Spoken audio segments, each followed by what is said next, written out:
I gotta go, guys, but I just want to say it's a great discussion. But hashtag guard every school, 4 points. Squib load, I'd love to see a VR from you, and if it's different than my opinion, that's great, man. But What's a VR? video response, so it's Make a video, man. Make a The only video.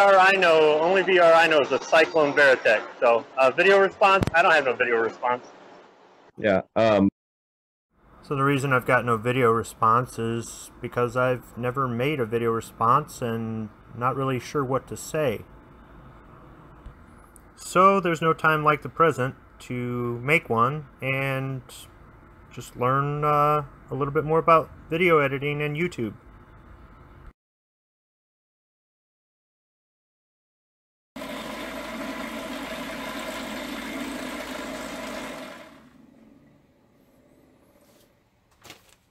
Welcome to my reload bench again.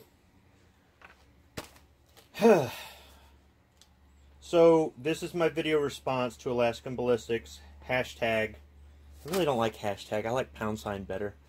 Hashtag guard every school. So I've done at least 9 takes on this VR. And I've changed the filming locations, thinking it might help me change how I made the video.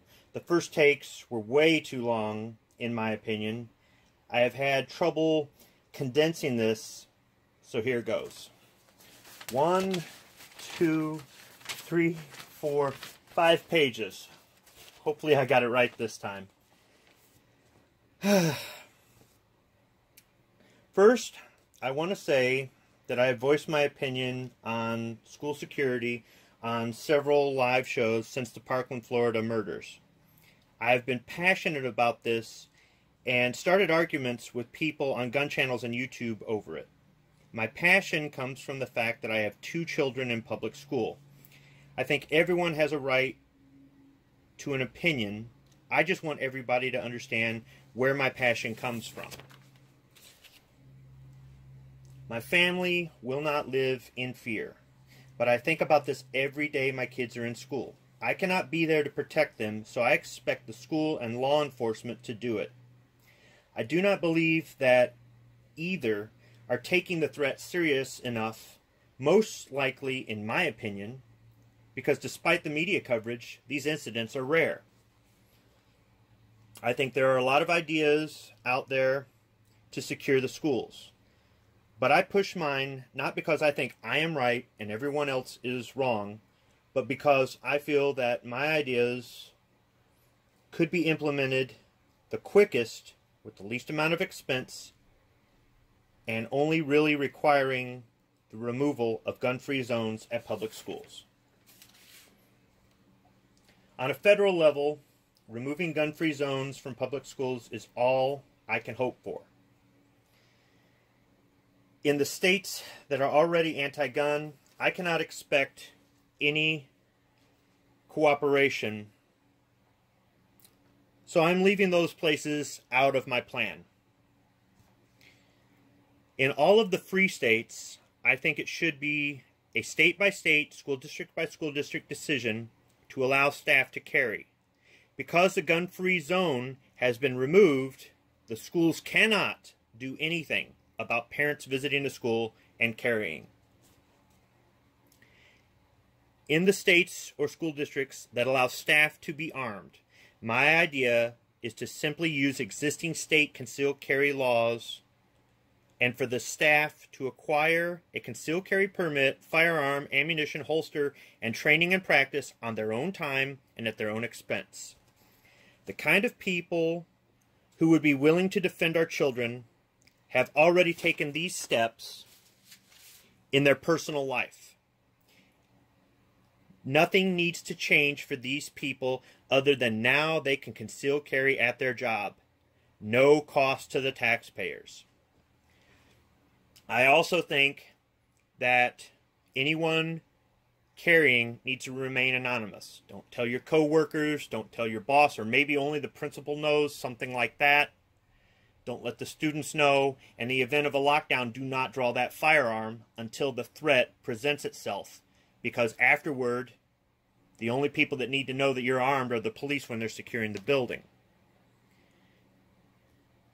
I also think that the state laws that dictate how you can conceal carry, whether or not brandishing is against the law, that sort of thing, they're already in place, and it would still apply in the event that you had to defend yourself, your coworkers, students, that sort of thing, in the event that somebody came into the where you're at and was a threat that you had to deal with.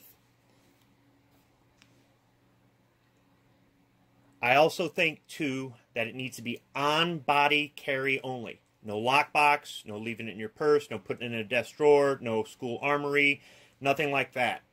And I understand that Alaskan Ballistics is a gym teacher, and on-body carry wouldn't work for him, and I do not have a solution, unfortunately.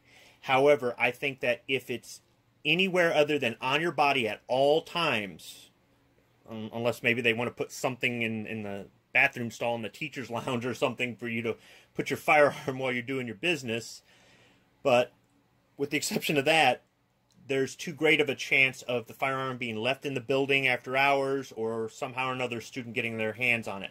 We want to reduce the likelihood of anything negative happening if we have the staff conceal carry.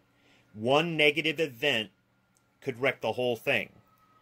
Just like the first time a concealed carry staff member repels an attacker, it's going to send shockwaves through the media about how a good guy, well, we hope it would send shockwaves through the media about how a good guy with a gun stopped a bad guy, but we all know that's not their narrative, and they've downplayed it already with the resource officers. But in our community, we'd recognize it.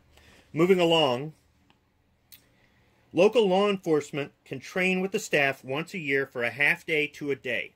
This training would benefit both the school and law enforcement in the rare event of an attack on the school by someone with a firearm or firearms. The training should be for all, armed or not. The training should be about how to spot a potential threat, what law enforcement wants the staff to do and not do during a lockdown, and what to expect in the aftermath.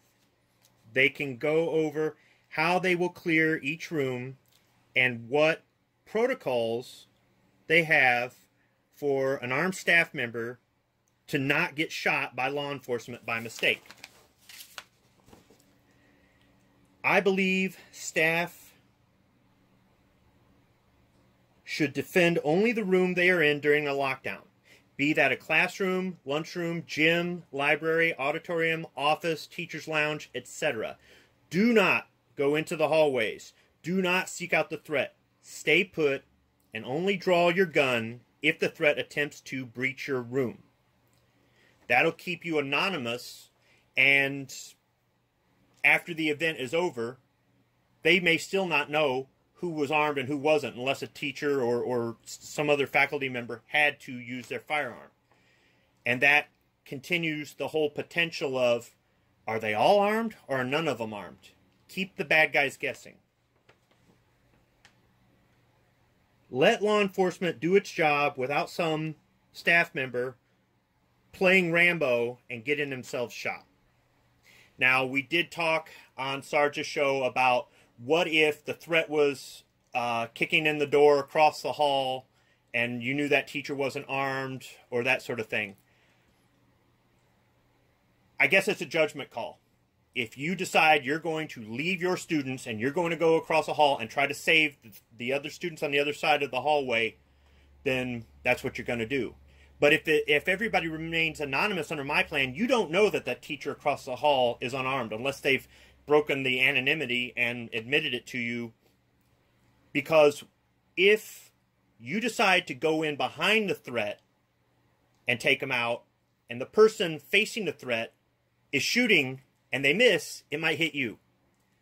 For me, it's more about you protect your space, I'll protect mine. And if you took the precaution to be a lawful concealed carry holder and to bring your firearm to school, and I didn't, You know, I mean, it's the same thing out in public. If somebody robs an establishment and they start shooting at the patrons, and none of the patrons are concealed carrying, but in their state, they all had the right to do it, and they chose not to take that action, how is it your fault? So it's just something to think about. This is all simple and cheap. I believe that because of that it's simple and cheap, it could be in effect sooner than later. The longer we talk about this, the longer it goes in front of committees and we argue, the longer it's going to take to get anything done. Good idea or bad idea. And if we have a bunch of ideas that don't work, that aren't a deterrent, that aren't effective, that are easily defeated, bypassed, overcome, then we just spent all that time and money for nothing, and our kids are dead, and I don't want that. I believe that a criminal not knowing who is armed is a stronger deterrent than some of the other suggestions that are out there. If the criminal wasn't deterred by not knowing if everybody in the school is armed or nobody is armed, then when he or she enters a room, a responsible gun owner can repel or end the threat. So you've got you have the potential of the firearms in the school, and if the firearms are actually in the school, they can be used on the spot to repel the threat until law enforcement gets there when used responsibly in the right manner. Simple. In closing, I'd like to thank Alaskan Ballistics for the opportunity to make this VR and learn some more about making videos for my YouTube channel. Thank you very much.